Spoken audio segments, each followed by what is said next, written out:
Então, agora as reverências para o Mestre Supremo. Om Namo Bhagavate Vasudevaya. Om Namo Bhagavate Vasudevaya. Om Namo Bhagavate Vasudevaya. Srimad Bhagavatam, canto 1, capítulo 8, Orações da Rainha Kunti e a salvação de Parikshit. Verso 5. Sadaitva jata shatro svamradyam kitavaritam grihataitva satoragya kachasparshakshatayusa. Sânscrito, ou português, perdão.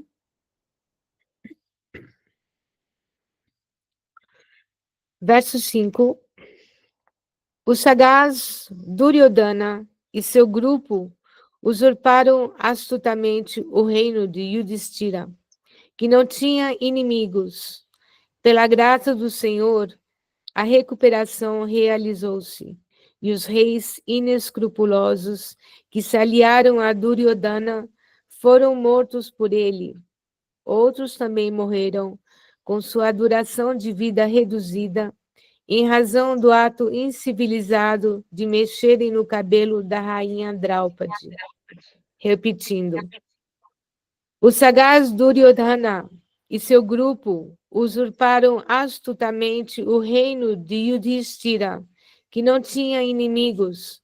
Pela graça do Senhor, a recuperação realizou-se, e os reis inescrupulosos que se aliaram a Duryodhana foram mortos por ele. Outros também morreram, com sua duração de vida reduzida, em razão do ato incivilizado de mexerem no cabelo da rainha Draupadi.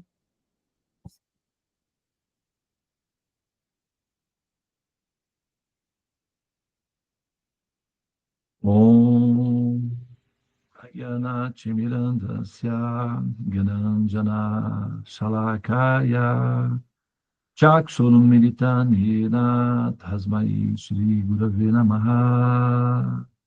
Om.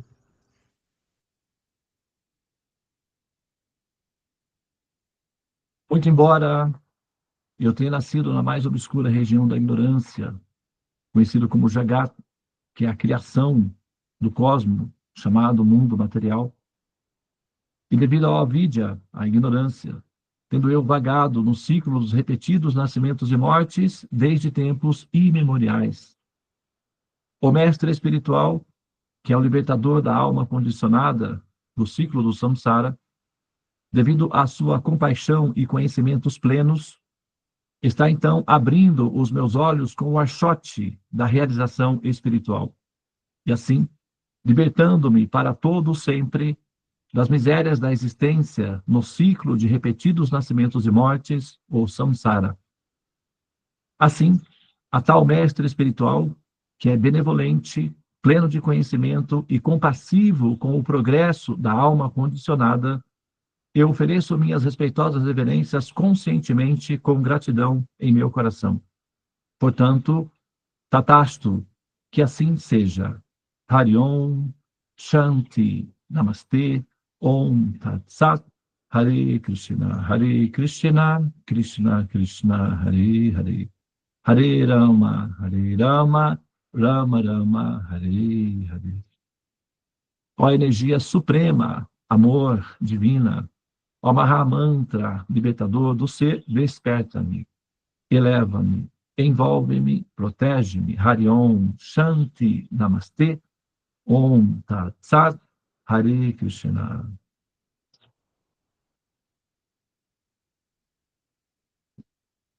Muito bem, muito bom dia a todas as pessoas aqui presentes na sala.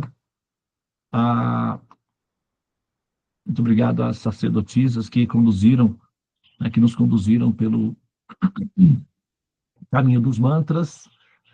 Eu estou com a minha tela paralisada aqui, mas eu acho que estou normal, né, aí para vocês, né? Então tá. É, então, mais uma vez, muito obrigado, né, a todas as pessoas que estão presentes aqui na sala acompanhando o nosso movimento com a Sala dos Mantras, a Torre dos Mantras, Namastê, Hare Krishna. Muito bem, olha só, lembrando que esse texto foi escrito há 5.000 anos atrás, também foi registrado há 5.000 anos. Tá? Nós estamos tratando de uma escritura milenar, nós estamos tratando de registros históricos, porque é uma escritura, também é registro, o registro histórico também são evidências arqueológicas de uma realidade que se deu, né, naquele período histórico. Então, você tem fósseis que são objetos, né, na investigação da história, os objetos, né, que são as fontes históricas, a fonte arqueológica normalmente é tido como evidências mais palpáveis ou mais reconhecíveis publicamente, muito embora as escrituras ou os escritos entrem na segunda etapa das evidências arqueológicas de fatos eventualmente, né, registrados. Alguns deles, por exemplo, eles aparecem nas escrituras, mas não estão evidenciados como vestígios arqueológicos, mas que eventualmente aparecem, não é, na história como vestígio arqueológico. Por exemplo, a cidade de Pompeia, não é, a cidade de Troia, aliás, que está descrito numa epopeia, num texto literário, né, na Odisseia de Homero, e aparece a cidade de Troia. Entretanto, ela foi considerada mitológica durante milênios, até que, na década do século XIX, um arqueólogo, seguindo alguns delineamentos de supostos mapas mitológicos, ele acabou encontrando a cidade. E foi feito escavações, e atualmente, hoje, a cidade é local turístico, né, local de turismo, inclusive por conta da por conta da desses fatores, né, essas cidades, essa região, a Grécia e a Itália, é um dos maiores pontos turísticos do planeta, né? É um lugar onde as pessoas mais vão. E então, assim, muitas coisas que estão escritos eventualmente não aparecem como evidências arqueológicas, mas em alguns casos, né, ela aparece sim. Por exemplo, a ponte que liga a Índia, né, ao Ceilão, que hoje é o chamado Ceilão, Sri Lanka, né? O Sri Lanka, na época, era uma extensão da Índia. E o romance, que é o drama, né, chamado Ramayana, que descreve essa ponte construída, né, por mãos humanas e mãos animais também, os animais ajudavam, mas ela foi construída por um ser humano e liga o continente indiano, a Índia, com Sri Lanka. E essa ponte foi considerada mitológica durante milênios. Ela foi considerada somente uma descrição histórica dos livros. Portanto, é assim um, um, um fato que não estava muito bem definido ainda do ponto de vista objetivo. Mas, recentemente, devido aos satélites, né, foi identificado essa ponte, essa ligação entre o Sri Lanka e a Índia, fotografado, né, pelos satélites, e foram feitas investigações e se constatou que existe uma ponte que foi construída por mãos humanas, ali ligando a Índia com o Sri Lanka, que na época era uma extensão da Índia. Então, assim, escrituras também podem ser utilizadas como parâmetros para fontes de investigações históricas. Olha só essa escritura, ela, na verdade, ela escrita, né, há mais de 5.000 anos, escrita, registrada, né? Antes ela era falada, a tradição era falada. E aí você vê um detalhe específico. Imagina, há 5.000 anos atrás, tocar no cabelo de uma mulher era considerado incivilizado. Dá uma olhada há 5.000 anos atrás, na cultura ocidental, e pega o parâmetro do que era considerado incivilizado na cultura não é, na cultura ocidental. As mulheres, não é, assim, sempre foram o que se vê atualmente, né? Há os comentários que se fazem da Índia, né, no momento atual. Nós temos que lembrar que a Índia foi invadida pelos cristãos sob a direção dos ingleses. Ela foi invadida pelos muçulmanos através, né, do controle do Império Mogol. Não são os mongóis, é um outro tipo de pessoas lá, mas eram muçulmanos. Os muçulmanos entraram na Índia, os cristãos entraram na Índia e eles fizeram uma boa bagunça lá, devido à barbárie e à ignorância deles. E o resultado é que a degradação, né, são os persas, né? Essa degradação que coloca a mulher numa condição inferior, ou numa condição de maus tratos, isso não é parte da cultura védica, tá? É só para vocês saberem que esse comportamento atual que a gente vê na televisão, dos tratamentos que se dá às mulheres na Índia, eventualmente, a grande maioria desses casos está relacionado com cultura que envolve o olhar das religiões sobre as mulheres. As religiões ocidentais têm uma tendência de ver a mulher como representante do Satã, né? Do Satanás, parceira do diabo mesmo. A história de Adão e Eva, por exemplo, é isso. Não é? A mulher é colocada ao lado do Satã e, através dela, todos os pecados e sofrimentos e misérias da humanidade entram na humanidade. A história de Adão e Eva, basicamente, é uma, uma responsabilização da mulher pelos sofrimentos da humanidade, né? A humanidade tem esse comportamento de encontrar um Cristo para crucificar, né? Com a esperança de que isso resolve os problemas da humanidade. É a caça às bruxas. Na Idade Média, quando tinha seca, epidemia, por exemplo, quando tinha algum tipo de problema social que gerava instabilidade na vida pública, eles procuravam responsáveis por isso daí. Normalmente as mulheres eram as responsáveis, então, né, as famosas caças às bruxas. É uma tendência que a humanidade tem de encontrar um Cristo para crucificar, para sacrificar, e com isso a esperança de que o problema desaparece, né? Tem aqui nos Andes, por exemplo, era muito comum os povos andinos sacrificarem seus filhos, né? Então eles subiam nas montanhas, escolhiam uma criança por volta de 10 a 15 anos e induzia ela a uma espécie de eutanásia, né? Forçada com uma bebida, então elas entravam em coma e aí elas faleciam de frio nas montanhas, e isso era feito para apaziguar a fúria, né, dos deuses, para não prejudicar as plantações, para não ter enchente e tal, essa coisa toda. Então os filhos eram sacrificados, né, como oferenda para apaziguar, né, aos deuses, ou a Deus, alguma coisa assim.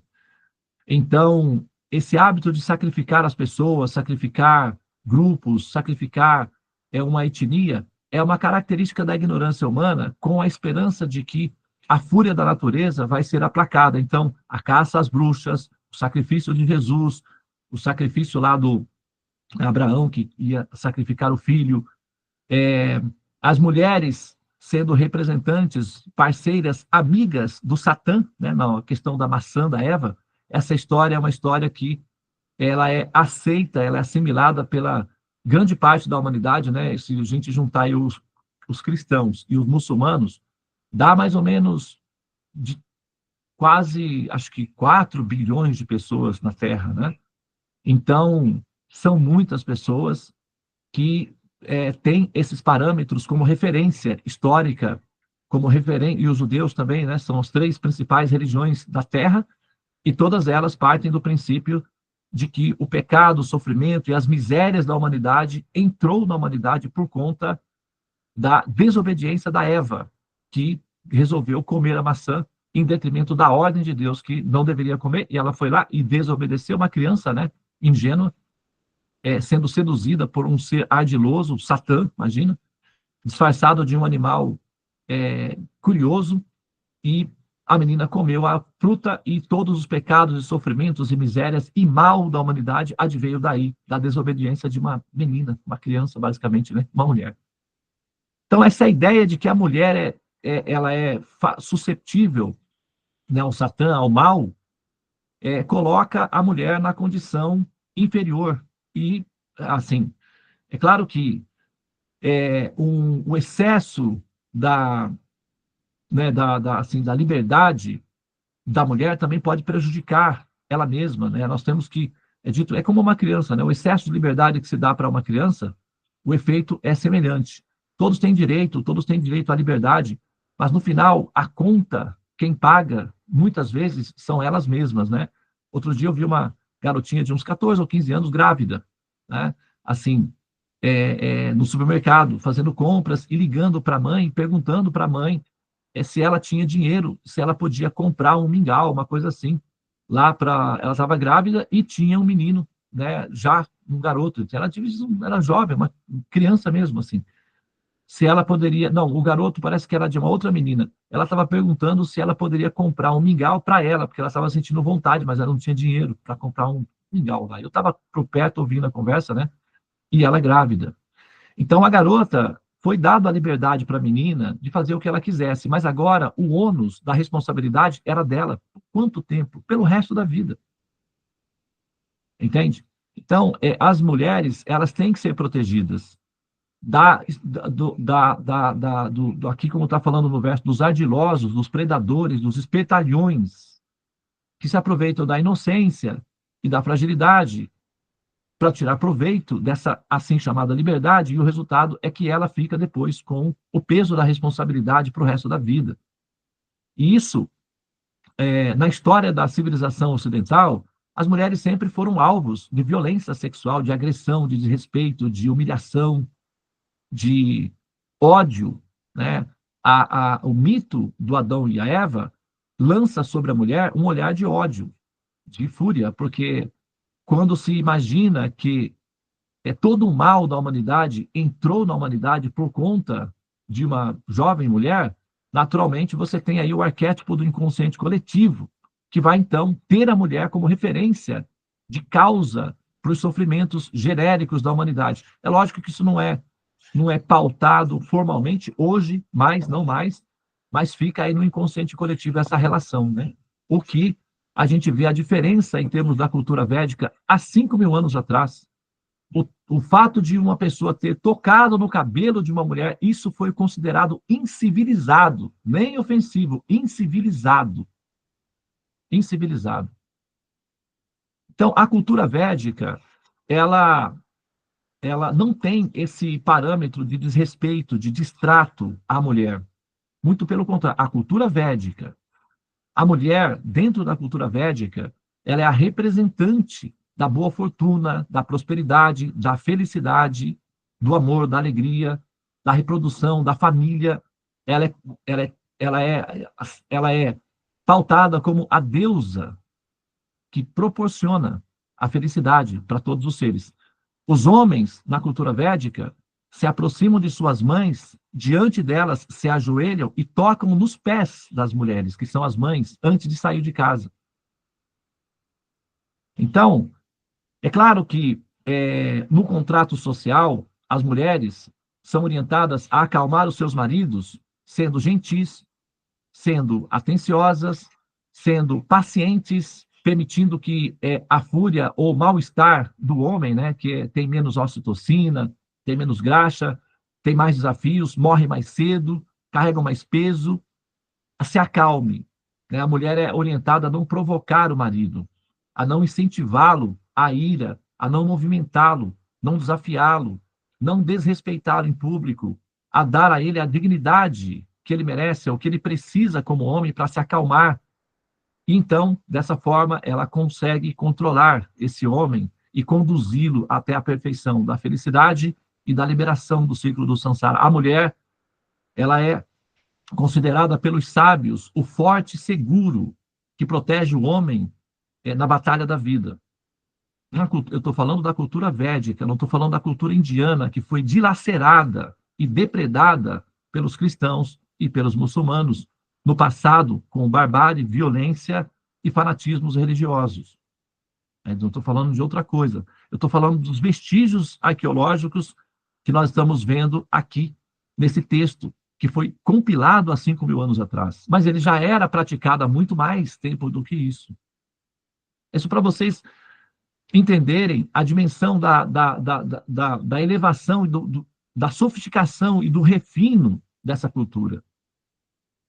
A cultura védica, ela não tem escravidão, por exemplo. Não existe leis para a escravidão na cultura védica. Se você abrir a Bíblia, o Corão, os textos dos filósofos antigos, do Império Romano, dos filósofos gregos, todos eles têm leis para tratar dos escravos.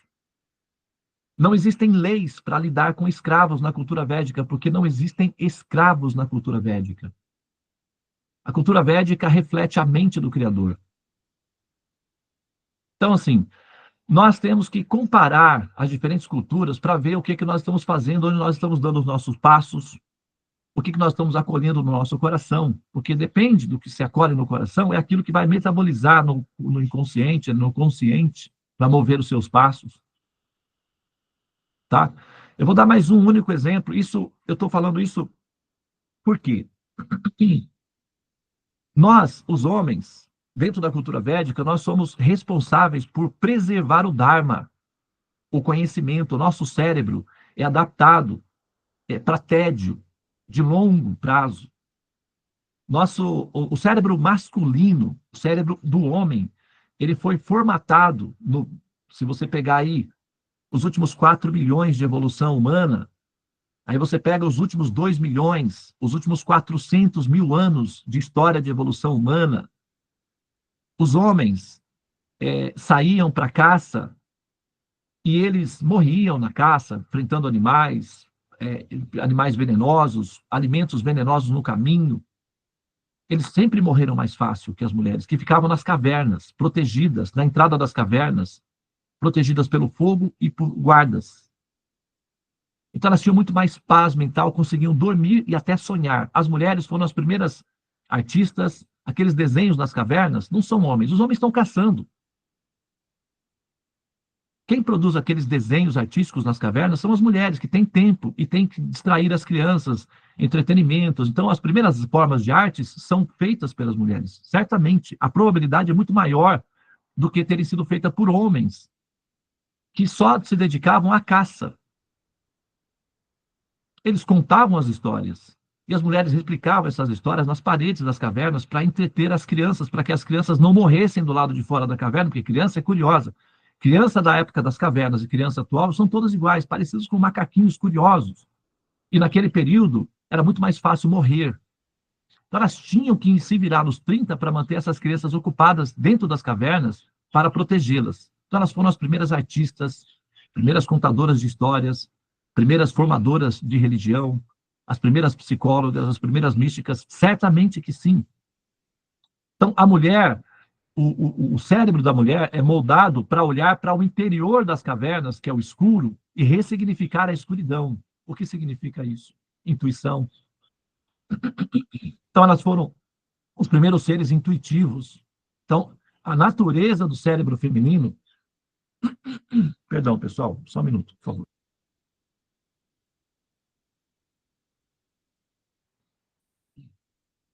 Então, a natureza do cérebro feminino sempre foi de lidar com situações mais suaves, mais tranquilas, mais prazerosas, mais amenas. É por isso que as mulheres são mais felizes atualmente. Por isso que elas vivem mais. É por isso que para cada 10 lojas, 9 são voltadas para as mulheres.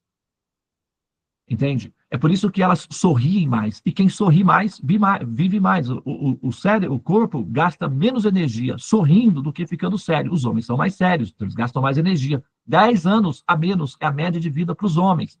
A cada 10 pessoas que desistem da vida, 7 são homens. Entende? Então, para esses homens que são sacrificados, que são sofridos, o Senhor Supremo dá a eles a recompensa da dignidade de serem considerados protetores do Dharma. Por isso que a religião védica é cuidada pelos homens. Porque é o que faz com que eles encontrem a dignidade de ser, de valer a pena todo o sacrifício que fazem. O cérebro deles, devido ao fato de, durante centenas de anos, milhares de anos, nas cavernas, nas savanas, focado, olhando apenas um único objetivo, que era a caça, para a sobrevivência dos filhos e da família na caverna, o cérebro se adaptou a olhar apenas uma única coisa, andando para lá e para cá, para lá e para cá. É por isso que você, mulher, hoje vê o seu marido na frente da televisão com um joguinho de videogame, com a bolinha para lá e para cá, assistindo um jogo de futebol com a bolinha para lá e para cá, pensa, meu Deus do céu, o que está acontecendo? Que isso, meu Deus? Como é que pode? Isso, eu estou passada, estou indignada. Como é que pode uma criatura assim? É a bolinha que vai, que desce. Volta a 400 mil anos de história de formação de um cérebro que tinha que olhar a gazela que sobe, que desce, o elefante que vai, que desce, a presa que corre para cá e para lá, e veja se não faz sentido o cérebro desse homem continuar assim. Só que agora não é mais caça. Ele não precisa mais caçar, mas o cérebro continua achando que está caçando.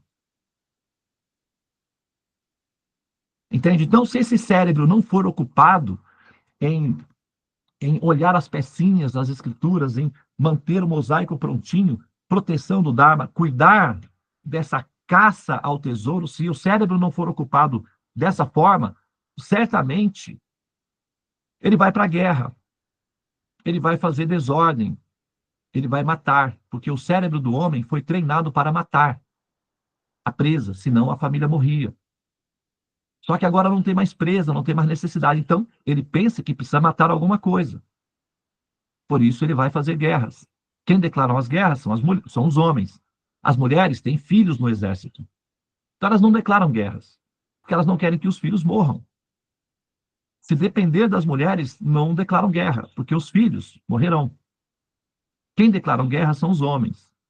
Então, os homens precisam ser ocupados, bem ocupados, para que a mente deles seja utilizada de uma maneira proativa. Então, a eles é dado a responsabilidade de cuidar e proteger do Dharma e ensinar os conhecimentos supremos, superiores. Por isso que os sacerdotes védicos normalmente são homens. Entende? E as mulheres, elas são respeitadas e honradas por esses homens como representantes, como portas para o céu ou para Deus, que elas são naturalmente devotadas, inspiradas e compassivas. E isso é expressão divina. Essa Draupadi, a rainha, ela foi tocada no cabelo, insultada. E isso foi considerado pelos sábios como incivilizado. Isso é para vocês terem uma ideia de como é montada, de como é formatada a cultura védica. Então, nós estamos representando um sistema digno, atual, que leva em consideração o ser na sua condição biológica, filosófica e espiritual. Essa cultura é linda. Ela respeita as mulheres, ela respeita as crianças e ela dá dignidade aos homens. Essa cultura é a cultura que, se a humanidade toda adotasse de forma correta, transformaria a Terra num planeta celestial. Ficariam as doenças para a gente resolver. Mas aí a gente resolveria com tecnologia. Agora, violência, pedofilia, estupro, essas loucuras humanas, que são características de pessoas incivilizadas, bestiais e animalescas, desapareceriam. Porque na cultura védica, tocar no cabelo de uma mulher de forma, de forma insultosa já é considerado incivilizado. O que se dizer de abordar uma mulher? O que se precisa atualmente de polícia para dar conta? Conhecimento na cultura védica, ensinado desde o início para as crianças, já é o suficiente. Conhecimento é muito mais eficaz do que polícia. Ontem aquela música? Se a gente tiver consciência, desarma a polícia e o ladrão. Não tem? Tem uma música de carnaval que fala, Alceu Valença é a música. Parou por quê? Por que parou? Parei porque vi violência, parei porque vi confusão. Se a gente tiver consciência, desarma a polícia e o ladrão. Tem uma música assim. Então, consciência significa conhecimento, tá? Então, esse verso está falando do nível de conhecimento, do nível de consciência que o conhecimento védico proporciona ao homem, à mulher, à criança, à família, acerca do sentido objetivo da vida e de Deus. Tá? Então, nós estamos caminhando no caminho seguro, tá? Saudável para nós, para as pessoas ao nosso redor, para a humanidade. Esse caminho, essa cultura, esse conhecimento é uma coisa boa. E você está cultivando uma coisa boa, que dá resultados bons. E isso tem que se espalhar, porque uma coisa boa, quando uma coisa boa aparece próximo de você, uma planta medicinal aparece próximo de uma pessoa, é porque ela precisa dessa planta. É porque ela precisa desse remédio. A cultura védica está aparecendo na, entre os ocidentais, na cultura ocidental, porque nós estamos precisando desse remédio. Então, ao tomar esse remédio, nós nos curamos da loucura, da violência, da ignorância e nos tornamos capazes de curar outras pessoas também. Esse é o sistema. Tá? Então é isso. Eu vou pausar aqui. Muito obrigado pela atenção. Namastê. Hare Krishna, Krishna Krishna, Hare Hare. Hare Rama, Rama Rama, Hare Hare. Ó energia suprema, amor divina, ó Mahamantra, libertador do ser, desperta-me, eleva-me, envolve-me, protege-me. Hariom Shanti, Namastê, Om Tat Sat, Hare Krishna.